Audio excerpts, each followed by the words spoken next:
Quelle est cette qualité divine qui est capable d'unir le repos dans la grâce par la connaissance de l'homme? Quelle est cette qualité divine? Eh bien, je vous rappelle que dans qu'on appelle les 10 splendeurs messianiques, les 10 splendeurs, il y a ce qu'on appelle évidemment le Netzach. Et le Netzach que l'on peut déterminer comme étant la victoire. Mais également, si tu regardes dans un dictionnaire hébreu, tous les mots qui peuvent être traduits pour le mot Netzach, je vous les ai écrits. Le premier, c'est la constance. Lorsque la grâce, lorsque le repos, lorsque Noach trouve la grâce, reçoit la grâce, il rentre dans un système de la constance. Son cœur est en paix. Le même mot Netzach signifie espoir. Lorsque Noach rentre dans la grâce, lorsque la grâce trouve Noach, nous sommes dans l'espoir d'un monde qui est capable de recevoir la connaissance du cœur et de dire « Mais oui, j'ai l'espoir que tout peut changer dans ma vie. » Le secret de la grâce est que tout peut changer. C'est pourquoi Noach Matzachen est égal à l'espoir. Noach trouva grâce aux yeux de l'Éternel. Exact. Aussi également, la traduction est de longue durée. Quelque chose que Dieu a décidé pour que ça dure. Vous imaginez, mes amis, depuis le temps que Dieu, je vais dire un exemple un peu fou, mais depuis que Dieu tire sur l'élastique de ce monde, en espérant que le monde va encore pouvoir être sauvé, qu'il y aura encore des âmes à sauver, l'élastique se tend, à un moment donné, il va éclater. Tu peux tirer un élastique, à un moment donné, quand tu arrives à sa limite, l'élastique éclate, c'est terminé. Dieu, lorsqu'il dit, je dirais que c'est quasiment un texte prophétique, Noé trouva grâce, on pourrait le traduire. Il y a une durée encore longue, dit Dieu. Je fais durer encore le temps de la grâce pour que l'humanité soit sauvée. Netzach, c'est la vérité. Aussi traduit vérité. Il y a d'autres mots, mais entre autres celui-là. Qu'est-ce que Noé trouve? Qu'est-ce que Noé trouve dans la grâce? Qu'est-ce que la grâce trouve Noé? Eh bien, c'est cette vérité divine.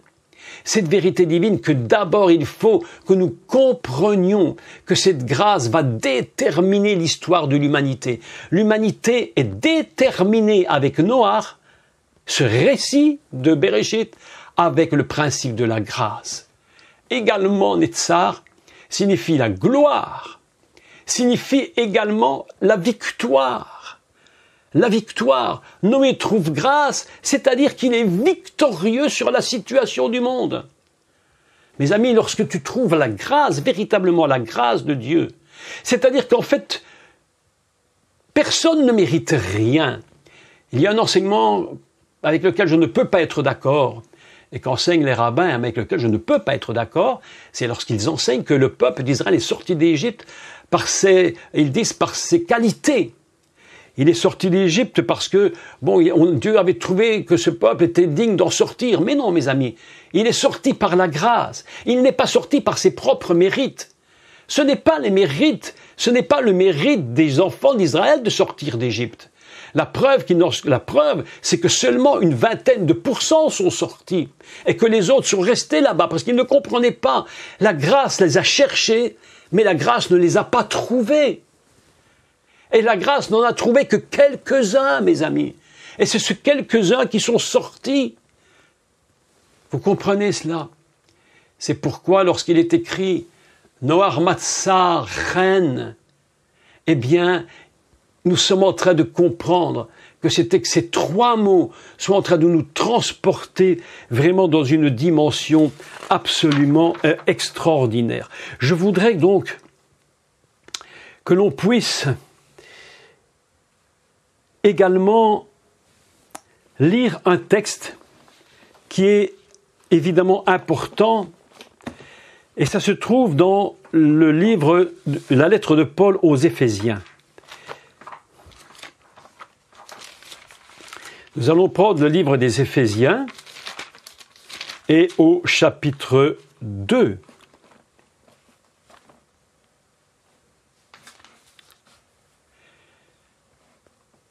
vous laisse le temps de prendre, un texte qui était vraiment révélateur. Lorsque Martin Luther avait lu ce texte, il s'est dit, mais qu'est-ce qu'ils sont en train de nous faire en nous vendant des... comment ils appellent ça? Comment on appelait ça encore? Des indulgences. Il fallait payer son paradis. Il fallait payer son paradis. Donc si tu avais beaucoup d'argent, tu payais ton paradis, peut-être, probablement, je ne sais pas ce qu'on leur racontait, qu'ils auront un plus beau siège que ceux qui avaient moins d'argent, et ceux qui n'en avaient pas, tant pis pour eux. Mais voilà que l'histoire est très grave, parce que nous allons lire maintenant Éphésiens 2, verset 8. « Car c'est par la grâce, reine, la traduction hébraïque dit reine baresed, reine baresed, c'est par grâce qu'on nous trouve la faveur, c'est par la grâce qu'on nous trouve par la bonté de Dieu que vous êtes sauvés. » Et ça, ce texte est absolument magnifique parce que comme la Bible nous enseigne qu'aucun homme sur terre n'est juste, tous ont péché, tous les hommes sont privés de la gloire de Dieu, il n'y a pas un juste sur la terre. Il n'y a pas un juste. Même Noach avait enfanté des enfants qui eux-mêmes sont tombés plus tard après le recommencement de nouveau dans le péché. Et Dieu lui a fait grâce parce qu'il était juste et simple. Mais de fond du cœur de l'homme est un monde pécheur, un homme pécheur.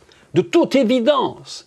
Nous sommes sauvés par la grâce. Noé est sauvé par la grâce. Parce que quelque chose en lui l'a tiré dans le fait de recevoir cette grâce. Imaginez que Noach ait refusé la grâce. Imaginez qu'il ait refusé la grâce.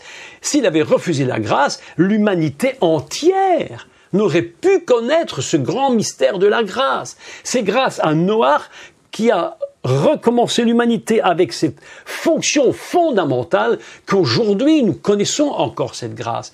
Il y a vraiment une dimension incroyable dans le mot « reine ».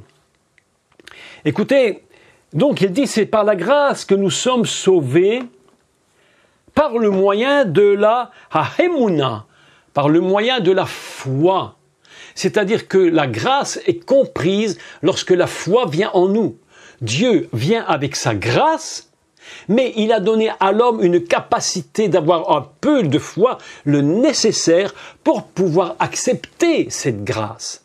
Donc nous sommes sauvés par le moyen, c'est par la grâce, non pas par vos œuvres que vous êtes sauvés, mais c'est par le moyen de la foi. Est-ce que nous croyons cela? Écoutez bien ceci. J'ai écrit ceci. Noach, n'a pas trouvé grâce parce qu'il avait construit une arche. Parce que lorsqu'il est dit que Dieu trouva grâce pour Noach, l'arche n'était même pas encore, elle n'avait même pas commencé sa construction. Donc, Noach n'a pas trouvé grâce parce qu'il avait bâti une arche, mais il a construit l'arche parce qu'il avait trouvé la grâce. Autrement, la création de l'œuvre ne vient que parce que nous avons accepté d'être dans la grâce. Le pouvoir de la grâce, mes amis, nous donne de bâtir. Si Dieu n'avait pas fait la grâce, nous ici, nous ne pourrions même pas faire l'œuvre de Dieu. C'est pourquoi on n'est pas sauvé par les œuvres, nous dit la Bible. C'est pourquoi il dit nous ne sommes pas sauvés par les œuvres, mais par la grâce. Autrement dit, si Dieu fait grâce à Noach, ça va lui permettre de faire une œuvre qui est fondée sur la grâce. Ce qui est absolument extraordinaire, c'est que ce soir nous sommes réunis ensemble dans ce cours en ligne. Ce cours en ligne, qu'est-ce que nous pourrions dire de lui si nous voulions le comparer à quelque chose? Eh bien, pour beaucoup de personnes qui ont entendu ce cours, et encore tout à l'heure, je recevais un coup de téléphone absolument extraordinaire, mais extraordinaire, d'une personne juive qui me téléphone, qui m'écrit, qui me téléphone. Elle me dit, j'écoute vos cours, j'ai besoin d'aide. Le cœur est attiré de ce juif, est attiré par le cours. Comment peut-on comparer ce cours? Bien, mes amis, sans aucune prétention, on pourrait comparer ce cours et cette école en ligne comme une arche où les gens peuvent venir rentrer dans ces cours, se réfugier dans les cours et dire, Seigneur, nous avons trouvé la grâce, parce que la grâce c'est par la grâce que l'arche est bâtie, c'est par la grâce que ces cours sont bâtis. Si ce n'est pas la grâce de Dieu, mais ce cours n'a aucun intérêt. Il ne peut même pas être bâti. Autrement dit, ce cours que nous faisons ce soir, c'est comme une arche dans laquelle nous rentrons. Et c'est parce que la grâce a été révélée que le cours a pu se faire. Ce n'est pas parce que je fais un cours que Dieu nous donne la grâce. La grâce précède toujours les œuvres. La grâce précède les œuvres. Et les œuvres que nous faisons ne sont que des œuvres divines. Si nous faisons des œuvres humaines, mais mes amis, nous sommes déconnectés de la grâce parce que nous agissons selon nos propres volontés. C'est pourquoi Yeshua le Mashiach a dit « Je ne fais rien de moi-même, je ne fais que ce que je vois ». La grâce était sur lui, il était humain et en tant qu'homme, il avait besoin de toute cette grâce absolument pour bâtir et amener le peuple d'Israël à la connaissance de Dieu. Mes amis, écoutez, la grâce, c'est le moyen de révéler véritablement le ministère, le travail. Ne croyons jamais que Dieu nous aime parce que nous faisons. Il nous aime parce qu'il a fait grâce. Nous ne sommes que des pécheurs sauvés par grâce, mes amis. Nous ne sommes rien d'autre. Je peux être connu dans le monde. Je peux être reconnu dans le monde. Je peux toucher des millions de gens. Je peux faire les meilleurs cours du monde. Ce n'est pas la raison pour laquelle Dieu m'aime. Il m'aime parce qu'il m'a fait grâce. Il te dit, Claudine, Thomas, toi, Denise, et toi, je t'aime parce que tu as reconnu ma grâce. Et on pourrait dire, non mes amis, écoutez, je vais faire quelque chose qu'on ne pourrait peut-être pas faire, mais bon, pardonnez-moi, je vais essayer de le faire. On va changer une Noach et on va mettre autre chose. Vous allez mettre votre prénom à la place de Noach et tu vas écrire Thomas trouva grâce. Il a trouvé grâce, Claudine trouva grâce, Pascal trouva grâce, Denise trouva grâce. Et alors, à ce moment-là, le texte devient complètement différent. C'est parce que tu m'as donné, c'est parce que j'ai reçu la grâce que je peux aujourd'hui me rentrer dans l'arche. C'est à cause de la grâce qu'ils sont rentrés. Ce n'est pas parce qu'ils ont fait l'arche. Non, ce n'est pas parce qu'ils l'ont fait qu'ils sont rentrés. C'est parce qu'avant l'arche, ils étaient déjà dans la grâce. Le pouvoir de la grâce est de révéler fondamentalement non pas l'amour d'abord, même si c'est vrai, mais la partie amour est cachée pour révéler le cœur de l'homme. La grâce fondamentalement révèle d'abord le cœur de l'homme. Le Saint-Esprit viendra, il vous convaincra de péché. Il n'est pas écrit, il vous convaincra de l'amour, même si c'est vrai. Mais lorsque le péché est révélé, c'est parce que caché à l'intérieur se trouve la justice.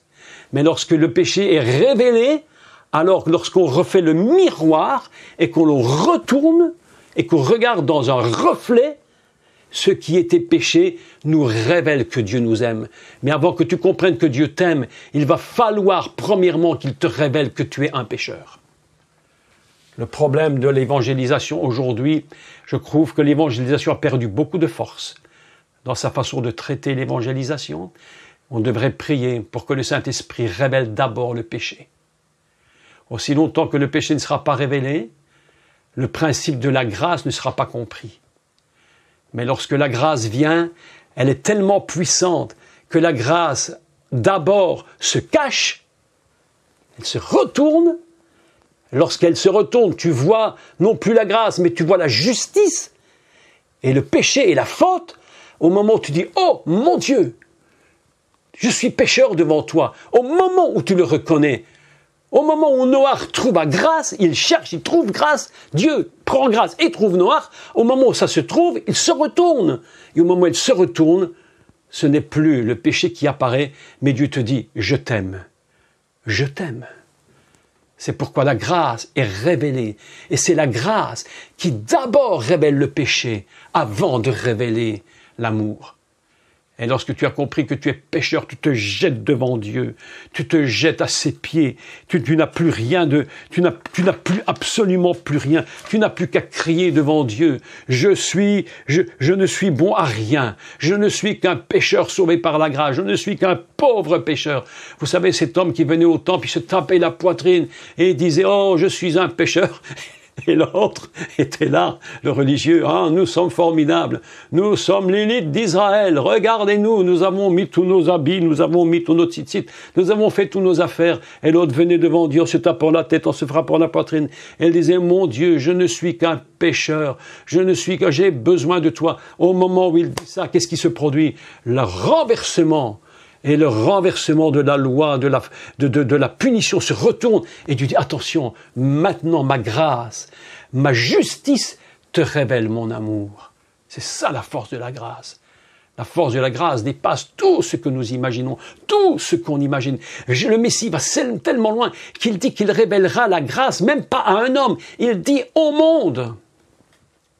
Il veut que le monde entier comprenne que la grâce est tellement, mais impressionnante, qu'elle est capable de se retourner sur elle-même et de faire apparaître la justice. Et lorsque la justice apparaît, elle se retourne à nouveau. C'est comme ces objets qui se retournent. Un miroir qui te révèle qui est le Seigneur. Mes amis, quel texte incroyable. Et alors à ce moment-là, si nous sommes véritablement touchés par la grâce, si nous l'avons reçue, si nous avons compris notre état et nous disons, Seigneur, je ne suis qu'un pécheur sauvé par grâce, je ne mérite rien. Mes amis, écoutez-moi, nous ne méritons rien. Aussi longtemps que nous disons nous méritons, vous ne trouverez jamais la grâce. Parce que vous n'en avez pas besoin. Parce que tu as tes propres mérites. Mais le jour où l'Esprit te révèle le péché et que tu ne mérites rien, alors au moment où tu dis « je ne mérite rien, je ne peux plus rien faire par moi-même, je ne suis qu'un pauvre pécheur qui crie devant toi », au moment où tu dis « ah, enfin, ma grâce vient de lui révéler qu'il est pécheur ». À ce moment-là, c'est la grâce qui prend le dessus et elle libère une puissance d'amour qui fait que nous nous jetons aux pieds du Seigneur en lui disant « Seigneur, il n'y a que toi, il n'y a que toi ». Voilà un texte absolument, mais absolument fantastique. Absolument fantastique. La grâce, c'est grâce à elle que va fusionner le principe de la émouna, c'est-à-dire de la foi. C'est par la grâce que nous sommes sauvés, par le moyen de la foi. L'Esprit de Dieu a cette capacité de venir, oh, est-ce que je vais dire un mot un peu fort, mais de venir un peu titiller ta foi. Vous savez que le pécheur, il a une petite part de foi en lui. Souvent, le pécheur met sa foi vers une mauvaise parole, une mauvaise direction. Mais lorsque la foi vient et qu'elle se connecte à la présence de Dieu, c'est pourquoi, à ce moment-là, la foi commence à prendre puissance et elle va révéler la vérité. C'est pourquoi il est écrit, c'est pourquoi le mot Netzar signifie également la vérité. Noar Matzaren, c'est la vérité. Elle te révèle, mais qui tu es. Elle révèle qui est Dieu. La grâce révèle la vérité. Qui est le Seigneur? Voilà un petit cours, en finalité pas si compliqué, mais tellement incroyable, sur 3 petits mots. 3 petits mots, dont 2 se reflètent l'un devant l'autre. Mes amis, mais quelle gloire! Ce soir, nous sommes ici par la grâce. Nous ne sommes pas ici par Internet. Si Internet est là, c'est parce que nous avons d'abord connu la grâce. Et nous avons fait une œuvre. Moi, je fais une œuvre de vous parler, vous faites une œuvre de m'écouter. Mais c'est une œuvre. C'est une œuvre. Vous êtes rentrés dans l'arche. Vous écoutez ce qu'il y a dans l'arche et vous montez dans la dimension la plus élevée de l'arche. Vous savez que la dimension la plus élevée de l'arche, elle est de un amas. qui représente la totalité de l'unité divine. Le haut de l'arche touche le ciel et vous êtes à l'intérieur. Et nous sommes en train de rentrer dans cette dimension complètement divine parce que la grâce a fait son œuvre. Et ça nous apprend quand même quelque chose de très important et qui n'est pas toujours si simple. C'est que nous ne devons faire que les œuvres que Dieu nous a données par la grâce. L'arche est un bâtiment fait par grâce et non pas fait par force. Même si l'homme a beaucoup travaillé pour le faire, combien d'années pour faire l'arche? Si je ne me trompe, 120 ans. Vous imaginez? Si ça devait nous arriver aujourd'hui, mais il faudrait que Dieu nous garde la vie longtemps, parce que nous serions morts bien avant d'avoir 120 ans. Mais à l'époque, c'était différent. Donc voilà quelque chose d'absolument extraordinaire. Je voudrais vous dire que la grâce de Dieu, elle est si puissante, si puissante. Où se trouve donc la grâce? Un des textes absolument extraordinaires, et nous venons évidemment de sortir et de rentrer en même temps dans les 2 dernières fêtes. J'allais dire les 3, Rosh Hashanah, Yom Kippour et Sukkot. Et voilà que ces 3 fêtes en finalité nous parlent de la grâce. Dieu appelle le monde. C'est la voix de Dieu qui résonne dans le monde et qui lui dit « Je veux que tu comprennes ton état afin que tu puisses comprendre quelle est ma grâce. » Et ceux qui ont compris cela passent dans cette fête de Yom Kippour. Et qu'est-ce que cette fête de Yom Kippour? Qu'est-ce que cette fête de Yom Kippour? Kippour, mes amis, avant d'être le pardon, il y a une force cachée dans Kippour. Et la force cachée dans Kippour, c'est la grâce. Il n'y a pas de pardon si on n'a pas compris ce qu'est la grâce. Autrement dit, lorsque nous allons à Kippour, nous allons dans la grâce et par la grâce. Et chaque pas que nous allons faire va nous révéler quelle est cette grâce et comment nous avons besoin de comprendre cela. C'est pourquoi je vous ai mis les trois calculs très intéressants d'ailleurs. J'ai fait un calcul qui me paraît intéressant dans les 3 calculs des poids des mots. J'ai calculé donc la valeur ordinale, la valeur simple, la valeur numérale et la valeur pleine du mot Kippour. Je vous le souligne, je vais l'entourer comme ça, vous allez bien le voir. Le mot Kippour, c'est celui-ci. Hop. Voilà, et c'est raté évidemment. Encore, voilà, ça c'est Kippour. Ok. Donc, voilà Kippour, ce mot qui signifie couvrir, pardonner. Yom Kippour, le jour où Dieu pardonne. Comment peux-tu croire au pardon si, fondamentalement, tu n'as pas compris la puissance de la grâce? Si nous n'avons pas saisi la grâce, comme je vous l'ai enseigné ce soir, comment aller à Kippour? C'est un ensemble indivisible. Tu vas à Kippour pour que Dieu te fasse grâce. Tu connais grâce, tu vas à Kippour, il te pardonne. Et lorsqu'il te pardonne, il te dit c'est parce que tu as compris et tu t'es connecté à ma grâce, que tu viens dans ma présence. Kippour, c'est un mot extraordinaire. 3 lettres hébraïques. Kippour, la première lettre, c'est le kaf. Je souligne le kaf. Je vais le mettre dans une autre couleur pour que vous puissiez bien le voir. La première lettre, c'est le kaf. Kaf signifie la paume de la main, signifie la main. Vous voyez cette main, on appelle ça kaf. Le deuxième, le P, signifie la bouche. Le troisième, resh, signifie la tête. Et les rabbins nous font remarquer une chose, qu'est-ce que Kippour? Eh bien, il faut d'abord que je comprenne la grâce et toute la puissance qui se dégage pour que j'aille à l'autel du pardon, afin que je sois pardonné de ce que ma main a fait, de ce que ma bouche a dit et de ce que ma tête a pensé. Vous avez remarqué que Kippour, c'est la main, la bouche et la tête. Et lorsque nous faisons une guématria simple de Kippour, nous trouvons 300. Et 300 est équivalent, tenez-vous bien, à Ruach Elohim.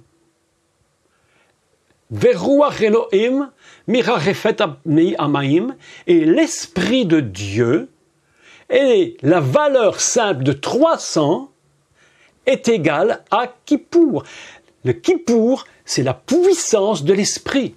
Et c'est pourquoi Yeshua a dit, je vous enverrai mon esprit et il vous convaincra de ce que ta main a fait, de ce que ta bouche a dit et ce que ta tête a pensé. Il vous convaincra de ça. Est-ce que vous me suivez bien? L'extraordinaire texte, absolument, mais admirable. Kippour, c'est 300, équivalent à Ruach Elohim, l'Esprit de Dieu. Si je fais une guématria maintenant, dans la valeur ordinale, Kippour vaut 48, équivalent à Eloheinu, notre Dieu. Notre Dieu, Eloheinu, Eloheinu, Eloheinu, notre Dieu. Kippour, c'est toi mon Dieu, c'est toi mon Dieu. Eloheinu, tu es mon Dieu. C'est pourquoi j'ai compris ce qu'était la fête de Kippour. Et si je fais une guématria dans sa valeur pleine, Kippour vaut 611, équivalent de Torah. Qu'est-ce que Kippour? C'est la parole de Dieu. C'est la parole de notre Dieu révélée par le Saint-Esprit. Voilà un texte absolument, mais absolument colossal. Un texte absolument admirable. C'est ta parole, la parole de notre Dieu, qui est complètement dans l'esprit pour nous révéler qui nous sommes.